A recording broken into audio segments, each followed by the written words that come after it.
Guys, welcome back to my channel. Today we'll discuss MSc 004 important questions of block 1, fourth chapter, Introduction to Economic Growth.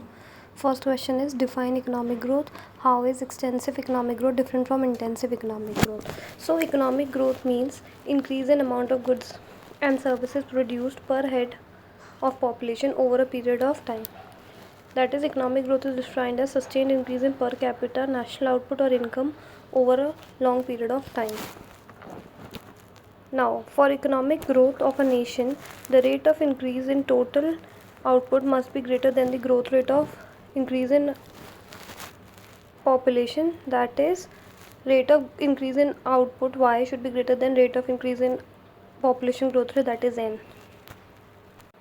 For example, if output and population grow at same rate, then there would be no increase in per capita income and there would be no improvement in general standard of living despite increase in output. Such growth is considered good as stagnation in the economy. On the other hand, increase in per capita income as a result of faster decrease in population rate then decrease in output amounts to general decay in the economy, that is, there is no growth despite per capita increase in income.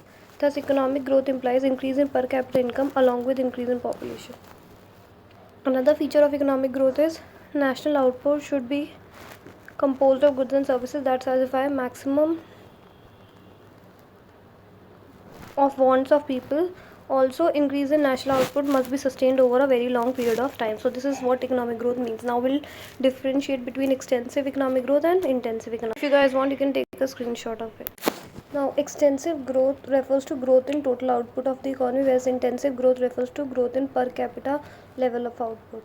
Extensive growth is if output takes a jump due to unexpected time force, it is called extensive growth. If there is continuous expansion in output due to some positive changes over time, then it is intensive growth. Extensive is temporary and short, whereas intensive is permanent and has a lasting effect. Extensive growth is relevant to the study of aggregate phenomena such as economies of scale, whereas intensive growth is relevant to the study of increase in living standard of people in the country. Now, the second question that we'll discuss is difference between economic growth and economic development. Economic growth means increase in real income or output or national income, whereas economic development means increase in quality of life and improvement in standard of living. Economic growth is a narrow concept than economic development. Economic development is a comprehensive or a broader concept as it can than economic growth, since economic development is economic growth plus standard of living. Now, economic growth is a single dimension in nature as it focuses only on income of people of the country.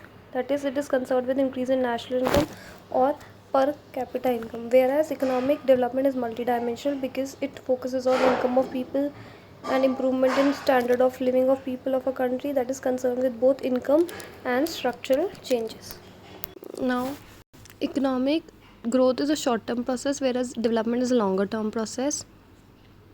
Next is economic growth measures only in quantitative terms, that is increase in real GDP, whereas economic development measures in both quantitative and qualitative terms like human development index. Now, economic growth is related to developed nations of the world, that is more relevant assessing progress in developed countries, whereas economic development is related to underdeveloped and developing countries of the world, more relevant in measuring the progress in developing countries. Economic growth refers to increase in total output of final goods and services in a country over a long period of time, whereas economic development refers to progressive changes in the socio-economic structure of country. It includes gender equality, changing composition of output, shift in labor force from agriculture to other sectors. Economic growth is easy to realize as only monetary aspect is involved, whereas economic development is difficult to attain as it involves many socio-economic political aspects. Economic growth can be easily or estimated by GDP or real per capita income, whereas it is difficult to measure economic development. However, economic development is indicated by HDI, that is human development index.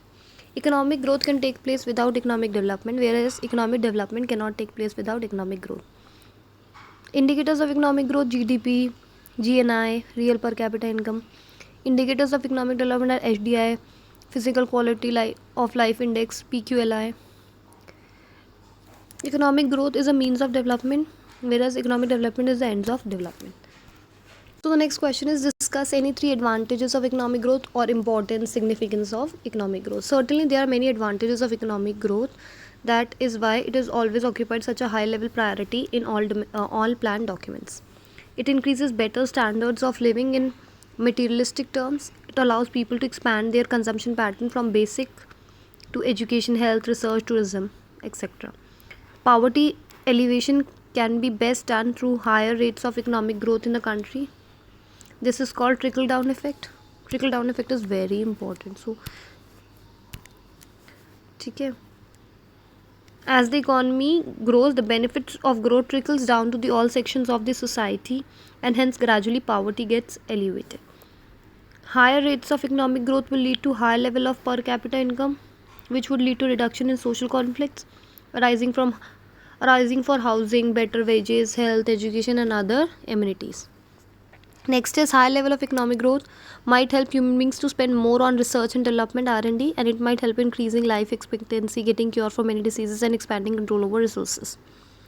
Also, economic growth tends to reduce gender inequalities. It increases the number of women involved in economic activities. It helps them to have a better control over their life, improve their value in society, family, and certainly enhances labor force for the economy, which helps in future enhancement of the rate of economic growth. Now, what are the limitations of economic growth? So, the process of economic growth might have serious social and economic repercussions. Following are the limitations of economic growth. Inequality of income. It does not say anything about inequalities of income. It is very much possible that the real per capita income is increasing, but at the same time, inequalities of income are also increasing, keeping economies majority population BPL, that is below poverty line. In such circumstances, it cannot be called development. Population and other negative externalities. It is possible that growth is occurring at the cost of environment. The growth might create negative externality in form of environmental pollution, which is irreversible. High negative opportunity cost of the economic growth. Third is loss of non-renewable resources. When the process of economic growth, non-renewable resources are overused, it makes growth unsustainable. It is not sustainable in the long run. It is the high social cost of economic growth. It will make these resources more and more scarce in the future, and it will be difficult to maintain the same level of growth in the years to come. Thank you guys. Do like, share, and subscribe my channel. And if you want to comment, I'll send the PDF of this file of all the important questions of MSc 004 to you guys. Do comment if you need that PDF of this notes, and kindly subscribe my channel. Thank you.